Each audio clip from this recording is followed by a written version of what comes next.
بھی بالکل درست ہے۔ اب جلدی جلدی میں ان پانچوں طریقوں کو رپیٹ کر دیتا ہوں۔ سجدہ صاحب کے جو ہم نے 5 طریقے صحیح بخاری اور صحیح مسلم کی روشنی میں بھی سیکھے ہیں۔ پہلا طریقہ یہ ہے کہ تشہد میں آخری رکعت کے اندر سلام پھیرنے سے پہلے 2 سجدے کیے جائیں اور پھر دائیں اور بائیں سلام پھیر دیا جائے۔ دوسرا طریقہ یہ ہے کہ آخری تشہد میں درود شریف اور دعا پڑھنے کے بعد دونوں طرف سلام پھیر دیں، اس کے بعد 2 سجدے کر لیں، لیکن پھر سلام نہیں پھیرنا۔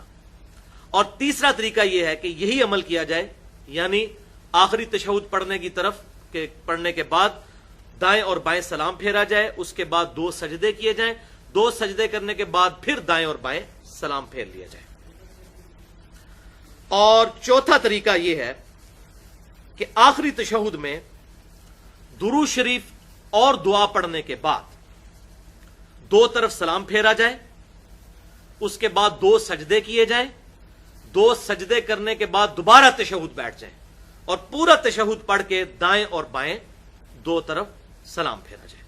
اور 5واں طریقہ بھی اسی کی ایکسٹینشن ہے جو میں نے بتایا۔ ابراہیم نخعی رحمۃ اللہ علیہ المتوفی 96 ہجری جو تابعی ہیں اور امام ابو حنیفہ رحمۃ اللہ علیہ کے دادا استاد ہیں، ان سے ثابت ہے کہ آخری رکعت میں تشہد پڑھنے کے بعد، اب اس میں آپشن ہے، چاہے تو عبدہ و رسولہ تک پڑھ لیں، چاہے پوری دعا تک تشہد پڑھ لیں، دونوں طرح درست ہے۔